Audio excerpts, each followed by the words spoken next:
10 KG ওজনের বিশাল ক্যাটলা মাছ। তো brigade ক্যাটলা বললাম, যেটা করে সেটা নাকি মিথ্যা তথ্য দিয়ে দিছে। হ্যাঁ, কি জানাইলি না তো কি কি দিয়ে রান্না করতে তো জানাইলি না, তাহলে ইনফরমেশন কি দিলি? খালা। ওই মাথাটা দে, মাথাটা। ও হ্যাঁ হ্যাঁ, মাথাটা তো রানবো। অসুবিধা নেই। হ্যাঁ, সুন্দর। এগুলো হবে রান্না, তাই তো? আচ্ছা, এই স্পেশাল কিছু মশলা দিলাম। কি প্রথমে দিলাম স্পেশাল হলুদ, মশলা? আমি তো কোনো স্পেশাল মশলাই দেখলাম না। প্রথমে দিলাম হলুদ, আচ্ছা, তারপরে হ্যাঁ। দিলাম মরিচ, হ্যাঁ, তারপর দিলাম আমার একটা স্পেশাল মশলা আমি বানানো। তো দিতে দেখলাম না, আমি তো দেখলাম হলুদ, আপনি আসার আগে মরিচ ওটা দিয়ে আর দিছি। লবণ। ওটা আগে দিয়ে এই দিছি। যে স্পেশাল মশলা বইলা যে এইসব ভিডিওতে ভুল আপনার- তথ্য ছড়াস, আপনার- এটা তো আসলে মানে কি আপনি বলবো? আসার আগে আগে এটা আমার দেওয়া শেষ। খালা দিছে, এই খালা বানাইছি স্পেশাল মশলা। এই খালা বানাই, এই খালা স্পেশাল মশলা বানাই। কোন খালা বানায়? এই যে আমার এই খালা, এই আমার এই খালা বানাই। আচ্ছা, ঠিক আছে, যাক, আর খালাকে দেখাইলাম না আবার। তো তাই না খালা?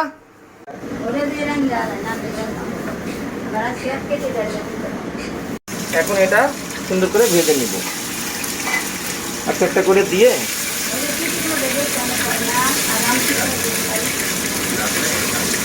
এটা জাস্ট হালকা ভেজে নিব।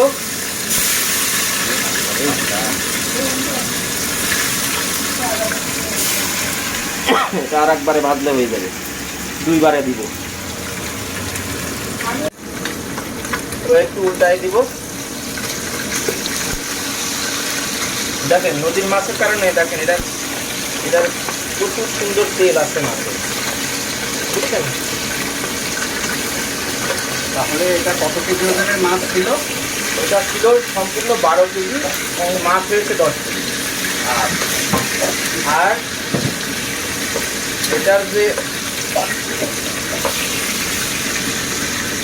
স্বাদ হবে এটা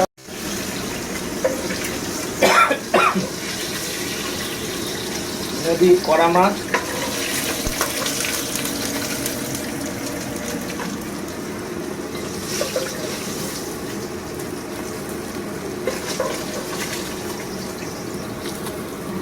আর এক ভাব দিয়ে দিই। বাস, এটা থেকে থাকতে পারে মাথা। আগে থেকে করতাম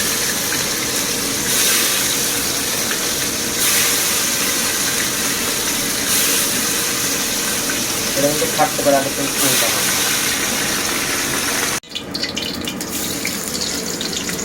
এটা বেসিক্যালি আমি বাটা মশলা ইউজ করবো, যত হ্যান্ডমেড যত বাটা মশলা এগুলো সব ইউজ করা হবে এখানে। বেশি গ্রেভি করবো না, বুঝছেন? তাহলে মাখা মাখা। তো মাখা মাখা হবে, তো এই জন্য মাখা মাখা মানে ঝোল থাকবে, বাট খুব বেশি গ্রেভি, খুব বেশি টাইট গ্রেভি আমি করতে চাই না। সরষে বাটাও দিয়ে দিচ্ছি, খেতে ভালো লাগবে। খাবারটা একটু সরষের একটা ফ্লেভার পাওয়া যাবে। আর তেল এখানে কম দিচ্ছি কারণ মাছের ভিতরে অনেক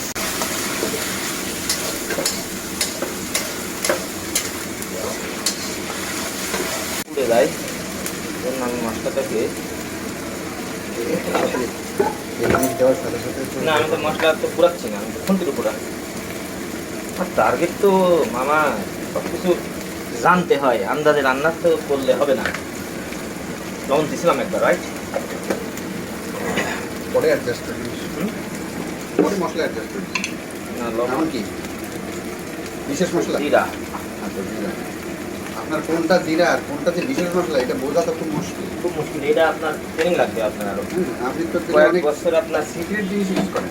সবসময় অলওয়েজ সিক্রেট জিনিস না ইউজ করলে এটা সমস্যা।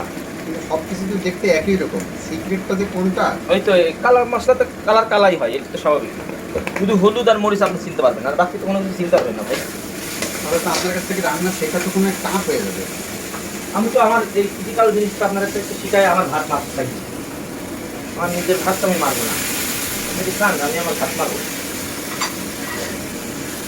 আমার খালা প্রায় 3 বছর ধরে আমার পিছনে দিচ্ছে সিক্রেট মশলা আমি মানে সিক্রেট জানার জন্য না? হ্যাঁ, কিন্তু খালাকে আমি জানাচ্ছি।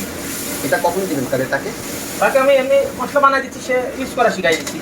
না, সে ইউজ করা জানলেই হতো। সে অন্য কোনো জায়গায় ইউজ করতে পারবে ইউজ না। করতে এটা আর কাউকে দিতে হবে না। মানে আপনি ঠিক ওই যে মানে হাত পা কেটে দেওয়ার মতো অবস্থা করে দেবেন যদি বাইরে না দেয় দিতে পারে না।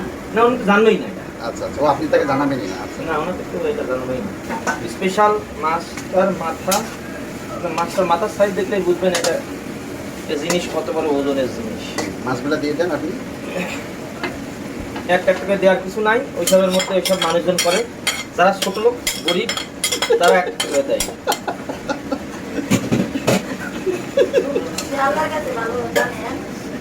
এই মামি খালা আপনি সব শুনবেন না, এগুলা সব ইয়ার্কি মারতেছে, আপনি বোঝেন না কেন খালা আল্লাহ শুনতেছে কি? বড় লোক কি আল্লাহর কাছে ভালো না? তাহলে শুনুন আমি তো ছোটই, আমার সাইজ মাথা মারতেছে, আপনি আচ্ছা বড় লোক সব শুনবেন না। আচ্ছা ভাই বড় লোক রাজু নি সমস্যাটা নাই না, এইটুকুই রোল থাকবে। ঠিক আছে।